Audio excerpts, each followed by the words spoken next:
Kim William Gordon. You got a Yep. PhD, and you also run your own company. The PhD is in educational leadership with an emphasis in educational technology. And the name of the company is Telementorus, as in tele, remote, mentorus, mentor. Entrepreneur and educational technology specialist. Good stuff. So you're the perfect person to speak to about alternative technologies in learning. Absolutely. Love to chat about that. Excellent. In fact, you'll probably have a hard time getting me to shut up.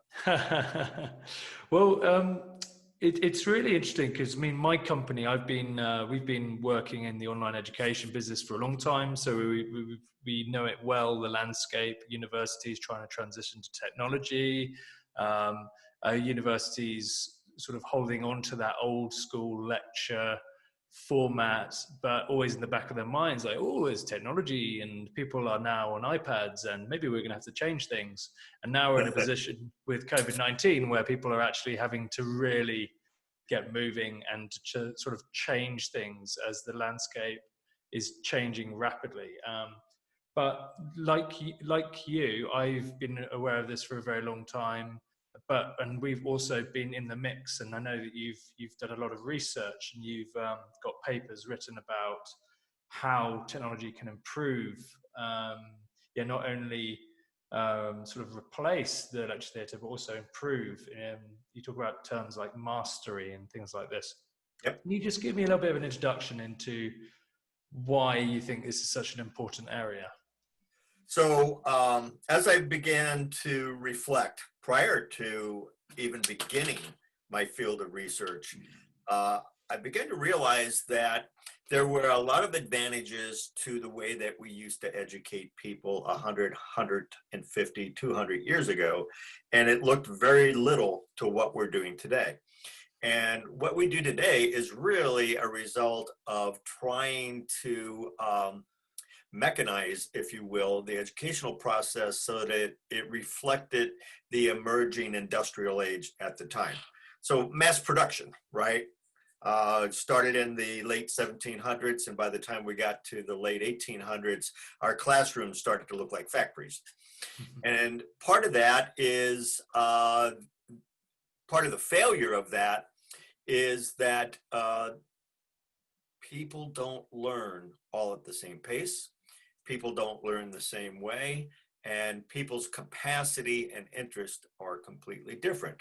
So the fundamental premise was kind of flawed. You throw 30 students into a classroom and you assume because their age is the same that they're all at the same level, flaw number one. And then you assume that as you provide them educational content and move them forward, that they're all moving at the same pace, flaw number two. And then lastly, that the entire room is moving systematically at the same pace. And we know that's not true. Flaw number three, you've got students that are slower. It just takes them a little longer. Then you've got students that are much faster who already understand the content well ahead of the class. And so you end up with this bell curve in which the slower, quote unquote, slower students, I don't believe in slower students, are left behind. The faster students are bored out of their brains, and the students right in the middle are wrestling with the content that's being forced at them at a pace that maybe they're not comfortable with. So the model never has worked very well. But then for just a, are you talking about the whole school system, or are you talking about part of the school system in particular? They're just the way that we deliver school educational content itself. Yeah. So if you weren't the cleverest in the class, they would put you into a lower tier. So they did have a system in place, but right. Probably not very well thought out. Just let's get all the bright people in one class, let's get all the stupid people in one class, and they can't all bother each other. Yeah, and your operational word is student. Imagine what we just did to that poor individual who really has the ability to understand this content, but now they've been relegated to convince themselves they're stupid. Yeah, yeah, absolutely. The wrong thing to do. Absolutely, and it kind of puts you in a pigeonhole, maybe for the rest of your life as well. Exactly. which is Exactly. really, really silly. Yeah. And when we're talking about children, we're talking about very informative and influential parts of their life in which now we've convinced them that they're not as good as somebody else. And that's not what we need to do as a society. Do you think like schools and universities, they want the brightest to be as bright as they can be, so they can go, hey, look at how bright we are as a college or a school? Is it in their interest to keep their bright students bright rather than mixing everyone together and having just everyone being okay? They'd rather have top people and people dropping off at the bottom. I would agree with that to a point, because the minute that you say something like that, you've got to go back and look at the measurement system. And the measurement system of our grades, A, B, C, D, don't reflect anything. I think most instructors will tell you that they're uncomfortable with assigning grades to begin with. And one of the statements that, and during my interview process for the dissertation, one of the instructors said, what is a C student anyway? What have to they not understand? And why do we allow C students? Would we allow a C student fighter pilot? And the answer is no. So either you get the content or you don't. So I agree with you. I think the way it's designed today, it's to the university's advantage to position themselves as these premier educational institutions.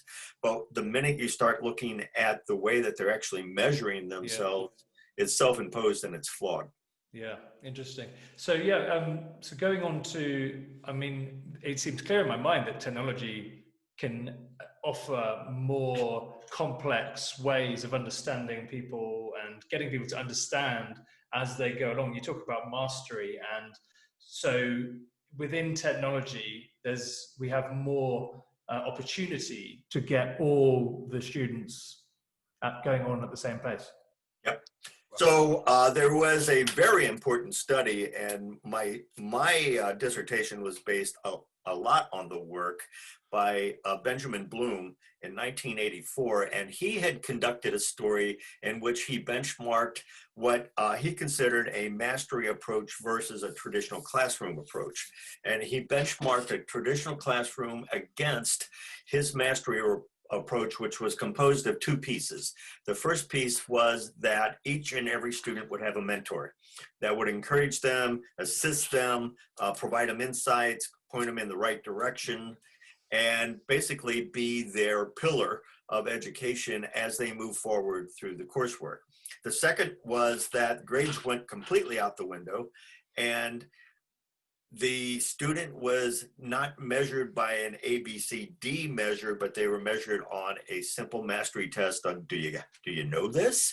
And so it was yes or no. Yeah. And then the other component of it that emerged naturally is there was no time limit. So some students take 3 weeks to understand Algebra 1. Some students take 6 months. Who cares, as long as they master it? And that study is known as the Bloom 2 Sigma problem because the results were spectacular. The students outperformed using his approach by 2 Sigma points every student in the test group. What a guy! So this guy was really challenging the norm at the time, Yes. and I'm dare I say, I'm imagining you're about to say that a lot of his research has been ignored, or it just it wasn't practical, but because frankly, I think it was. I think we as a society should invest whatever it takes to educate the next generation. But it was deemed impractical because it was so costly. Each student required a human mentor. Flash forward to where we're at today. AI has come light years. Even in the last 18 months, it's light years ahead of where it was. And now that one-to-one mentor can be an AI. And so the cost of providing that one-to-one mentor has dropped through the floor, almost non-existent. And the teacher's role is still the same. They still need to educate the student, but now they're more concerned about moving that individual forward in terms of, oh goodness, it'd be nice if we got back to loving learning, wouldn't it? So what we're seeing is adaptive learning technology and artificial intelligence give us the opportunity to actually actuate Bloom's test. Alternative learning, this has already been introduced. There's already a kind of all universities are trialing it. There's systems, there's MOOCs, there's all these online learning experiences Right. people are doing. Is this different to that, and where do we need to get to, and what's your vision? Okay, so yes, let's talk about COVID-19. Sure. What we've seen is many schools shifting to what they're calling a remote learning model. Mm-hmm. And then let's talk about MOOCs, and they're all in the same genre. What's happened with technology to date is effectively they're trying to take the traditional classroom, so one instructor, 20, 30 students, upwards to 90 in lecture halls, and it's a one instructor to many students model that they're trying to cram through the network and pretend as if it's as effective as being in a classroom. Sorry, so is this how you're explaining a normal MOOC? Yes, yeah. Yeah. Well, Okay. not quite identical, but Yeah. it's really not much different. Yeah, got it. The point of differentiation is Yeah. the students do not have a one-to-one relationship with the educational model, whereas an AI will do that. Right. So the way that you move from remote learning and even MOOCs is that you interfere the coursework, the content, the educational experience, and you interject an AI right in the middle of it that begins to tailor the material directly to that individual. So, for example, the AI may say, you know what, Kim, you know all this stuff. So we're not even going to discuss this because it's obvious. We don't need to go through chapters 1 through 10. We're going to go to chapter 11. So that'll increase your pace of learning because you're not wasting your time on stuff you already know. Right, exactly. Makes you a lot more effective. And it also takes out the dilemma of the student that can't keep up because we just completed chapter 2 in 3 weeks and we got to move on. Sorry, if you got it, great. If you don't, well, we don't really care. And that's not what education is. Education is bringing everybody along, regardless of time constraints, based upon their particular individual needs. Did you look at anything in your research? Did you look at individuals who might have ADHD or any other kind of learning difficulties? Because they are certainly going to find it very hard to learn at the same pace as someone who just gets things right away. And so you could end up with someone falling really far behind. Far behind. And would the AI be able to detect that? And, could it end up creating more of a difference between the brainy people and the people who find it hard to learn? That's something that I just think there could be a problem with the AI, unless it was so good it could detect that people, I guess, change the way it's teaching or something to enable them to teach faster. Is that possible? So what happens is over the course of the time, think of your relationship with Amazon or Facebook. Over the course of time, those systems really get to know you and know you well. Now, in their cases, it's all, the commercialization or some kind of a sales component. But those engines that are sitting in the background, if you retailer them to the individual, that AI now knows that student is a little slower in reading or maybe dyslexic. And so it starts to tune the educational pace according to that individual's needs and requirements. And suddenly, once again, if one student A can figure out a topic in a day, fine. If student B figures out a topic in 3 weeks, who cares? The way I describe it is the AI is incredibly patient. It doesn't care if it has to tell you the same thing 100,000 times, 100,000 different ways before you start to really comprehend the concept. So the answer to your question is yes. In my literature review, you'll find a couple of references to that, but with a dedicated literature review, you'll find a lot of material regarding And it's not really a slower student, it's just a different pace student. That's the term I prefer to use. Yeah, I mean, I could certainly, because I am one, I would say. I was never the top of my class. I fell behind at school, and I feel then it kind of perpetuated itself because you end up hanging out with the other people who don't really, who aren't getting good grades. And you very much get pulled in this kind of direction. You know, when someone gives you a book and you don't care, you can't read it because you don't want to read it. Someone gives you a book about something you want to know about, suddenly you're learning. And so I only learned that in my 20s. So I very early on, like at school, things were going over my head. And I think there must be a lot of people like that. And maybe AI in a way can really help with this. Can you just give me an example of what it looks like? So in say 20, 30 years from now, someone's going into an AI environment. What do you think that is? And what is this student doing? So 20, 30 years is light years ahead for me. Yeah, of course. I'm trying to sort of, if you could imagine what the future's like. All right. So imagine the relationship that you have, once again, with your Facebook or Amazon. But you've got, let's stick to 10 years, because 30 years out, I think we're going to see a lot more augmented reality, virtual reality. We're going to see a lot of technology that people are experimenting with today, but it's going to come mainstream. But let's imagine you're walking down the street and the system has been educating you since you were a child. You're in your 20s, and the system knows that you have a great interest in historical context and maybe even historical architecture. So as you're walking down the street, the system can offer you educational content that might be of interest to you if you have time to pay attention to it, that might be of great interest to you as you just simply walk through your life. So education is not going somewhere and getting educated about a thing. Education just becomes an extension of reality on a day-to-day basis. You know, there's math around us, there's science around us, there's chemistry around us, every moment of our lives. And I think the whole notion of a classroom 20, 30 years from now is going to be considered quaint and obsolete. Wow. And somebody's going to question how we actually managed to get as forward as we have. That's really nicely put, because I mean, there you're making me really think like how, from a higher education perspective, there's going to be all these new tools and things that they're going to have to start learning. Right. So for instance, say Cambridge University. So they're providing higher education, the best in the world, up there with the best in the world. And what are they going to be obsolete, or are they going to be providing the information that will be working with these technologies? So in my model, and as a result of my dissertation, in my model, I invented a term that I call the mastery engine. And the mastery engine is,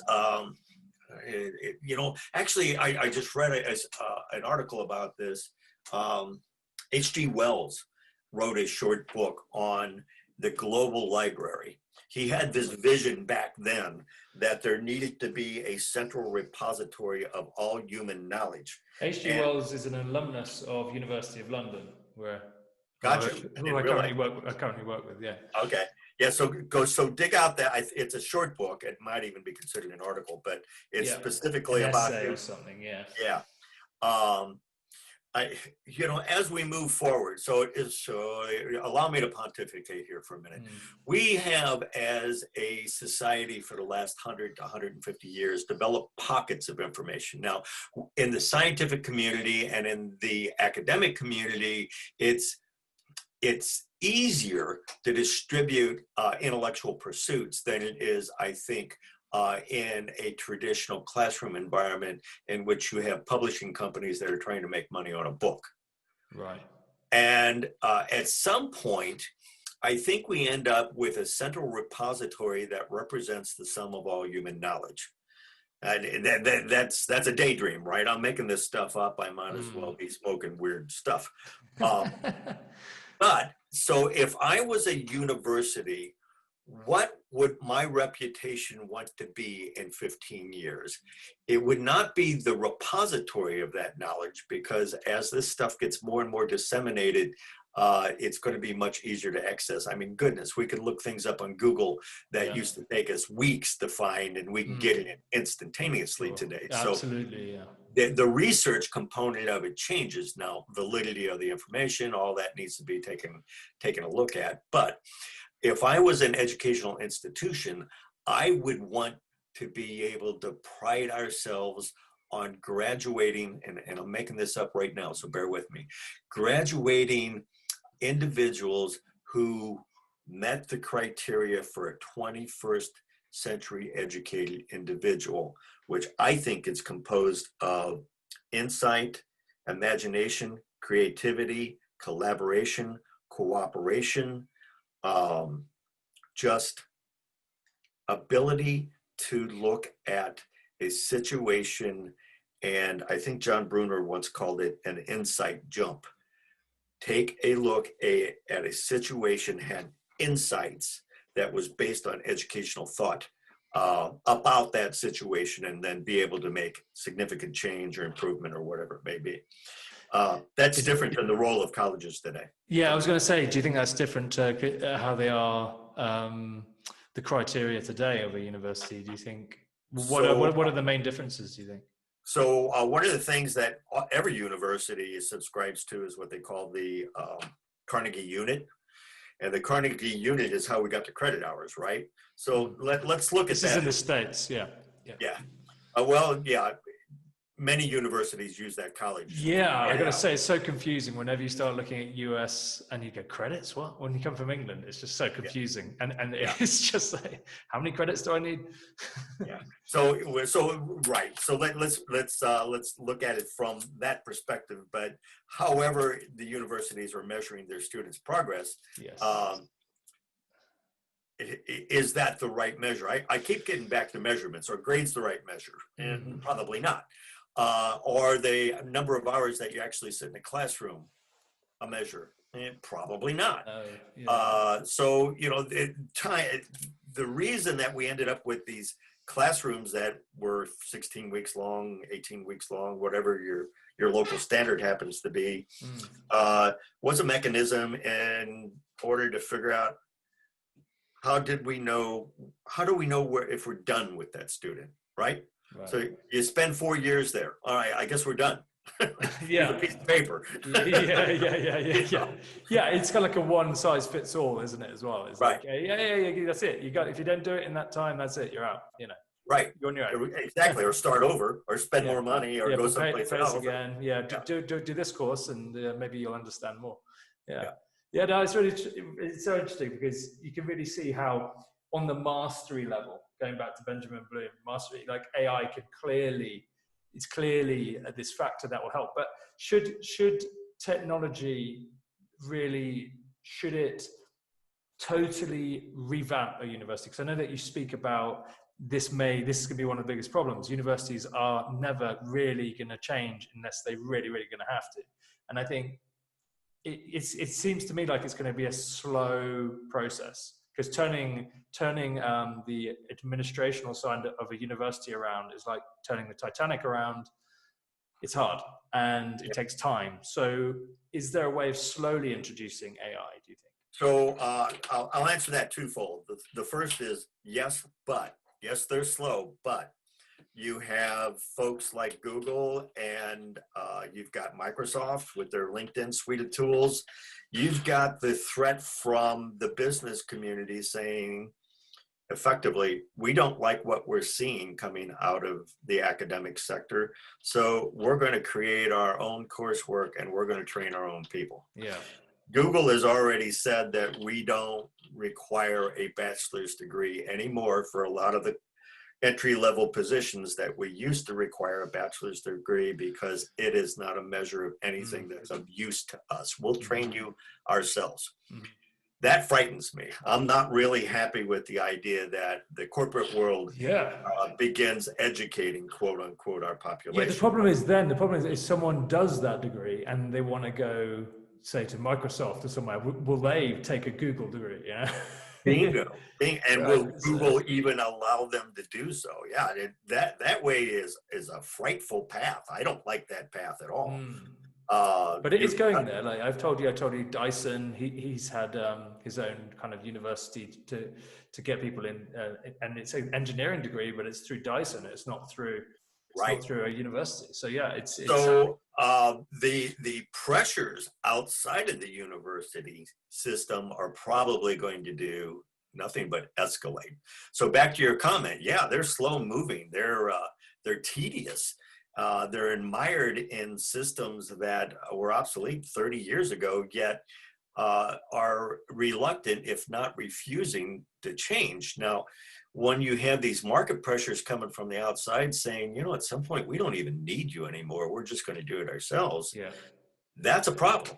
yeah. The other thing that I just saw today, I didn't read the article thoroughly, and this is a stateside statistic, but apparently they did a survey with K through 20, and 1 out of 3 teachers have indicated they intend to retire at the end of the year because they can't cope with the technology. Isn't that an interesting So, number? who said that?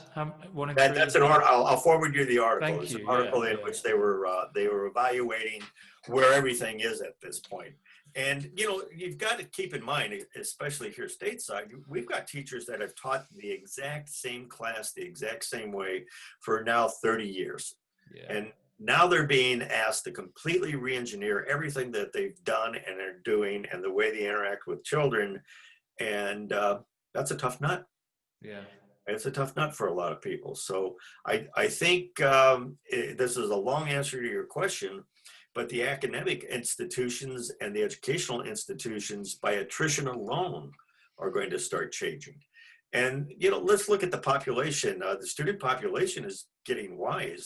They're wondering why they're bothering to Oh go yeah. to these universities. You Yeah, know, that they're growing up quicker. I mean, yeah, I mean they're very savvy and they know exactly they know how to use all these tools, and they're thinking, why am I going to go somewhere to learn less than what I already know? right, right. It's kind of flipping on itself, and it does. I do feel like it really is. A revolution of some kind is about to happen in the education sector, and I have spoken to you before about maybe some universities disappearing as a result. Absolutely, Yeah. absolutely.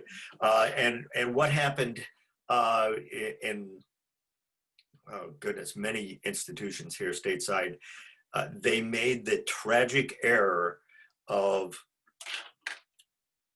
the way that they've constructed their budgets is student housing is no longer an at cost line item. They began realizing that they could make money on student housing. Hmm. So they began to rely on that financial contribution to the bottom line of the Yeah. university. And here we are where students aren't going back to dorms again and might not for the foreseeable future.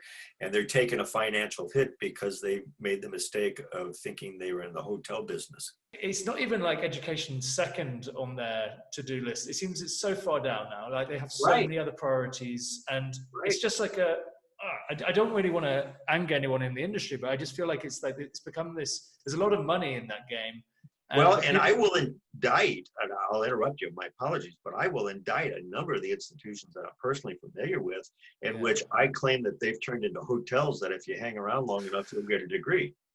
yeah, And that's shameful.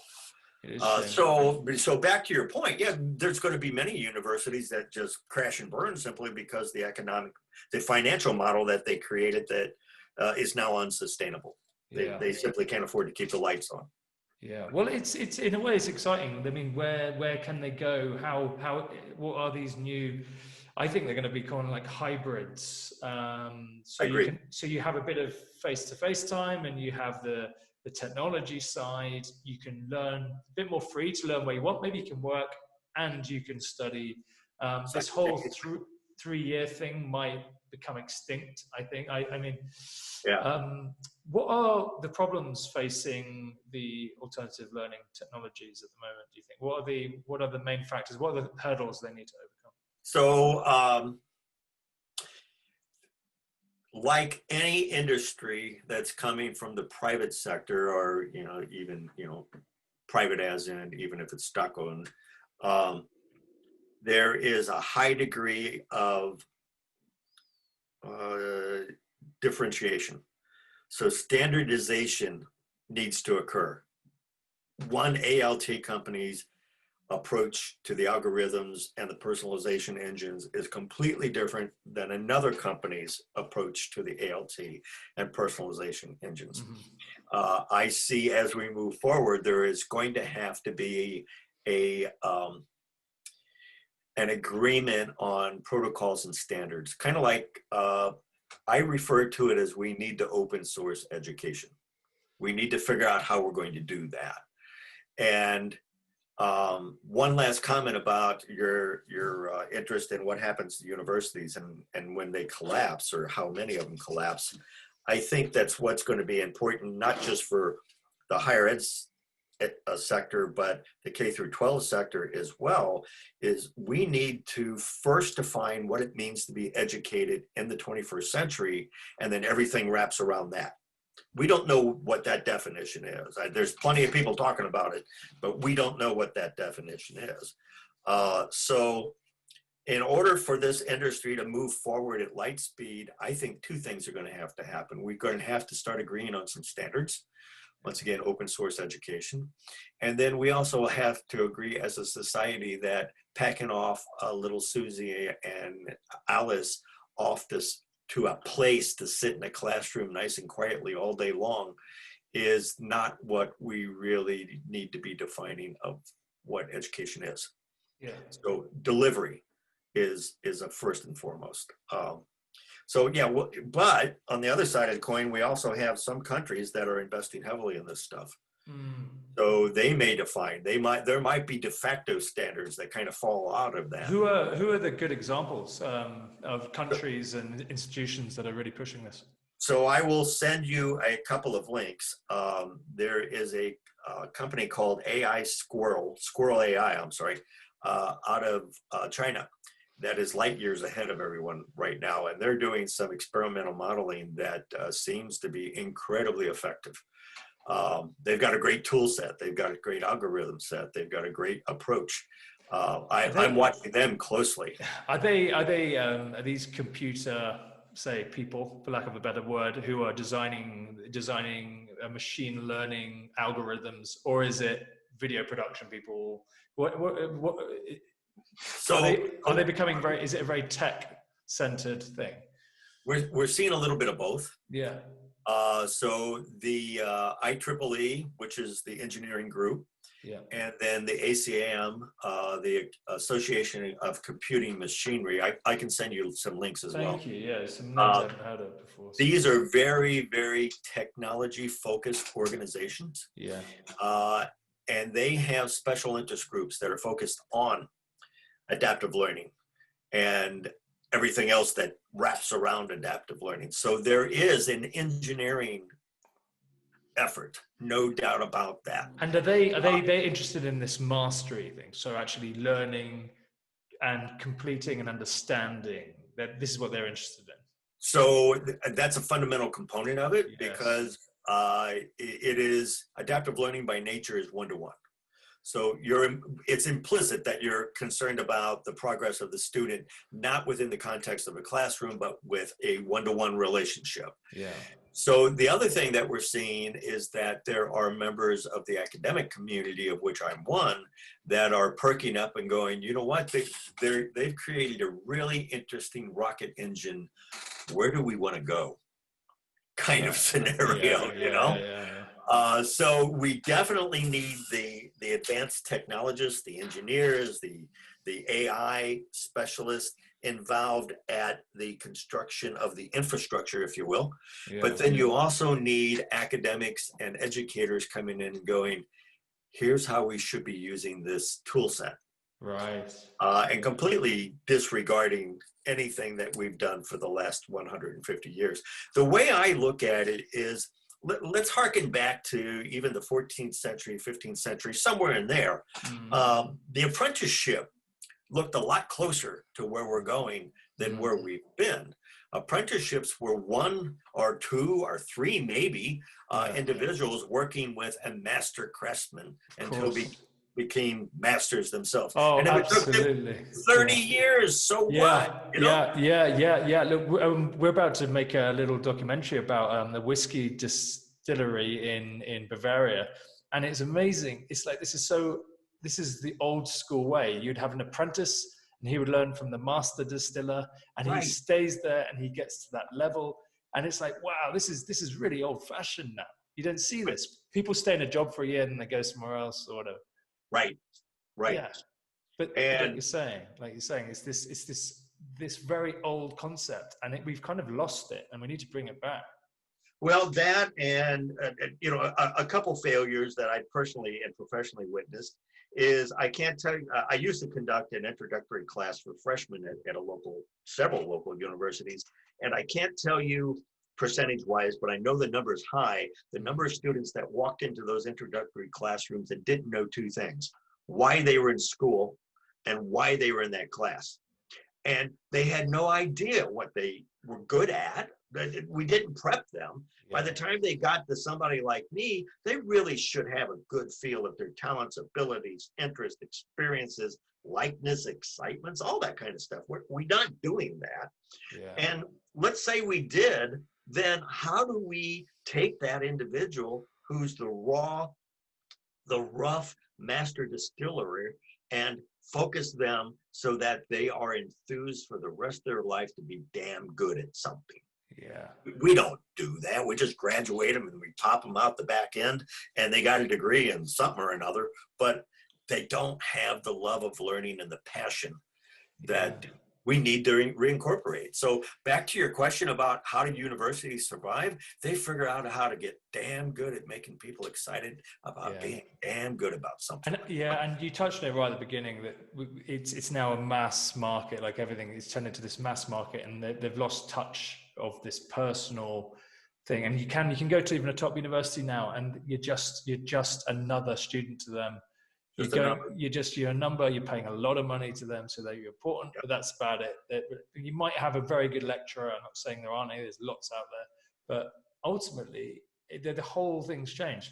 And on a lot of levels, technology and learning, it's not only going to help with the mastery aspect, but it also helps now because we're going through a pandemic and people can't access the lecture theatres. Right. It's also going to allow more time for other stuff. Maybe more students can do more extracurricular activity. They can be outside the classroom more. And the classroom time, once they've mastered a subject, can be spent with a tutor to actually talk about what they've learned rather than trying to understand in the classroom. That's Right. something. And apply it. And apply it. Yeah, yeah. So one of the conversations I had just recently, my question was, why do we have Algebra 1, Algebra 2, trigonometry? Isn't it all just advanced math? And don't you want to wrap your mind around all of that? Because ultimately you'll need to. So what we witness in the mass distribution of education for the last 100 years is you get a textbook and it's Algebra 1 and you teach it for 16 weeks. And then you move on to Algebra 2 and here's that textbook. Why don't we just kind of glue this stuff back together as in that mastery engine and let the student just dive into it? Yeah, because otherwise you're just saying, oh, well, you know what, I'm not going to do 3 and 4 because I didn't enjoy 2. Exactly. Rather than just thinking, are you going to get it? Or, you have to Yeah. keep trying. Yeah, yeah. Yeah. If you put levels to it, it makes it feel like an impossible hill to climb. Well, and it also says most of the curriculums are designed that you really don't need Algebra 2. Who's going to take it? And then once again, back to walking down the street and you've got math and you've got algebra, you've got Oh, trigonometry wow. Yeah. everywhere you look, Yeah. I would love to Uh, know what this augmented reality education thing that you have in your mind looks like, actually. oh man, I don't know. But I'm just dreaming. definitely, it's like something that could go into the Google glasses or something. Exactly. I think there are elements of this in museums now where you can go in and you have some glasses and they'll pop up like little things. I think we're at the beginning stages of that. Long way to I go, of agree. course. Long way to go. There is a thought that classrooms of the future look more like libraries and museums, a lot more. That you interact as opposed to sitting and just absorbing material that somebody's shuffling at you. Yeah, well, that would be nice. That's for sure. I dreamt this up the other day. Here's another thing that crossed my mind. We go to Mars, and we've got a series of cities that are just widely distributed. The whole idea of a classroom has to go out the window. We can't educate the way that we've been traditionally educating on this planet. Yeah, when I think of that, and even in movies, the way it's depicted, whenever anyone goes to space, they're doing online learning. they're, Yeah, they're learning from videos. I think I'm not sure if you remember Starship Troopers, but that was yeah, yeah, Starship Troopers. You remember that crazy film? Well, yeah, they're learning online, and I mean right, that was about 30 years ago. And it's kind of like course, and you're going to be able to learn from a lecturer at Cambridge up in Mars. It makes sense. right. He won't want to go there, or she. Yeah. No, they'll be out amongst the stars. I'll be under.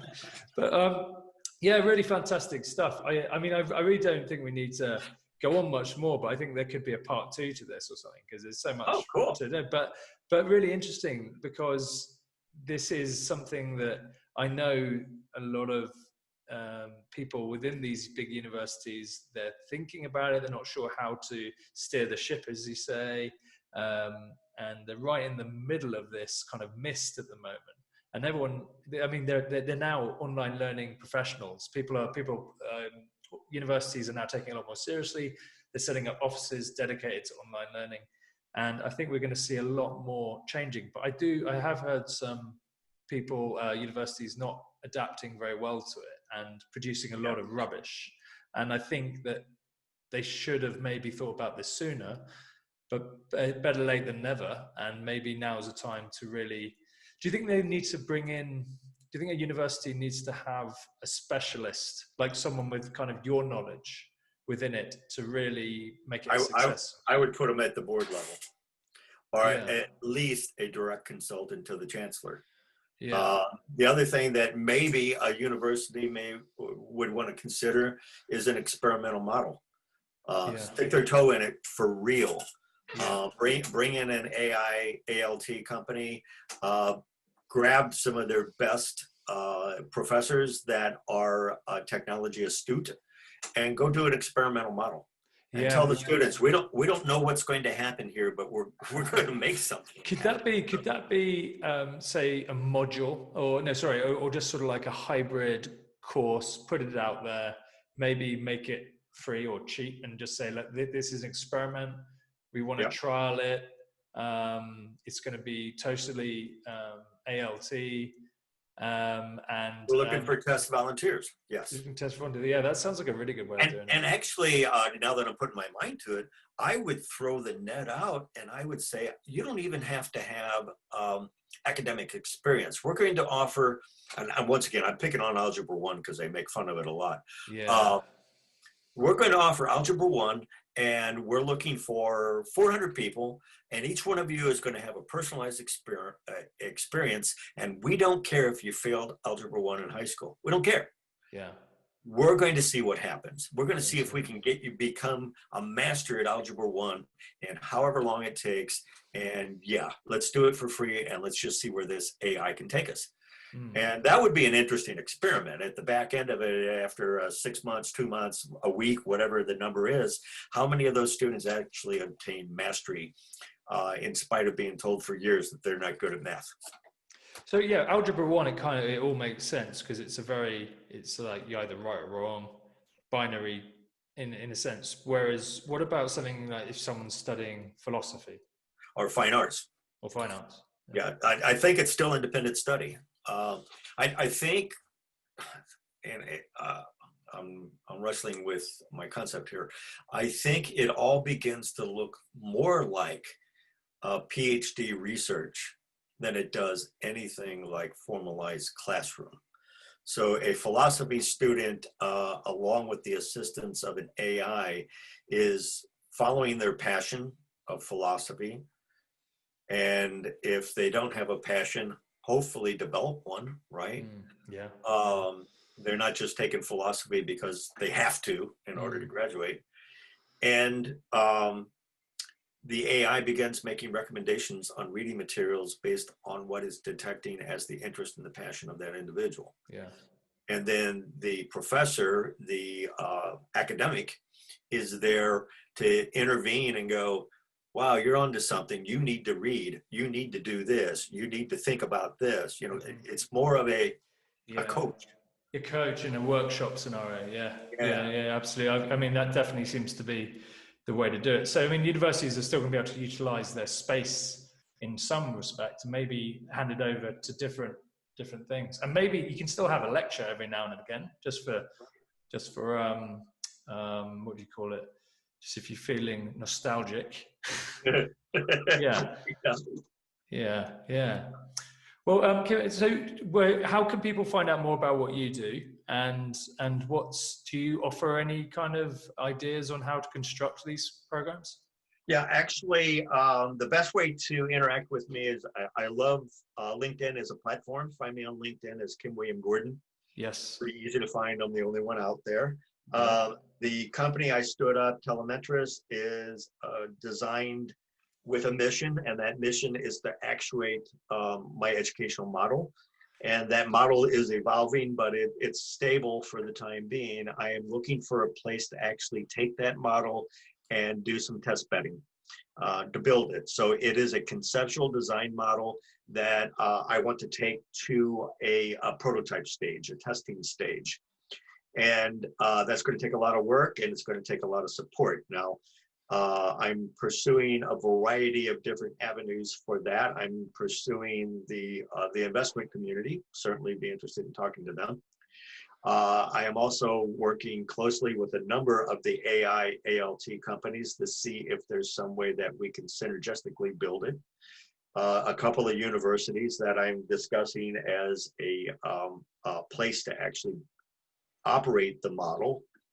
And then lastly, I'm really, as I alluded to, I'm really interested in the space programs. How can we take the idea of mastery and start incorporating it into what we're going to be doing on other planets? I can't wait. If you said that to me like 10 years ago, I'd have just thought I was talking to a crazy person. Yeah, there's people that still do. But actually, it's all kind of coming to fruition now, isn't it? With we're getting there. Branson and Elon Musk, and we're definitely getting there, and actually looking like we're going to need some kind of alternative planet at some point. So that's a good way of looking at it. Like what a university would look like on Mars. Very interesting. So the one thing that I am a member of the Long Now Foundation. Are you familiar with them? Say that again, please. Long Now, LONGNOW.org. Nope. Okay. Long Now, yeah. They, I've been a member of them for years. They were pretty renegade. People thought they were nuts when they first founded, but Stuart Brand and folks like that are involved with that organization. Yeah. And the name of it is implying that we need to think long term. And so they're advocating that we as a species start thinking not in increments of 10 years, 20 years, 100 years, but in terms of 10,000 years. Oh, well, that's, yeah. And I agree with that. And now that gets pretty cloudy pretty quick. Yeah. But if we are, as a species, are going to survive, I think we'd better start thinking a lot further along the next quarterly results. Yeah. Absolutely. Which is, absolutely. We're hung up right now. And for the university sector, how many butts are in seats for the next semester? We got to quit thinking that way. Yeah. We got to think about long-term results. Yeah, well, it's very hard. What do we want to be when we grow up? It's very hard for people to see past their next holiday and who's paying for it. That seems to be the people's main priority. So who's paying for, who's, I want to go on that nice yacht. I don't want to go on that crappy, crappy holiday. So people are like, they get scared and they think, well, how am I going to make money? Those quarterly results become really important. Oh, we could have a long conversation about the impact of capitalistic narcissism. We won't go there today. Another time.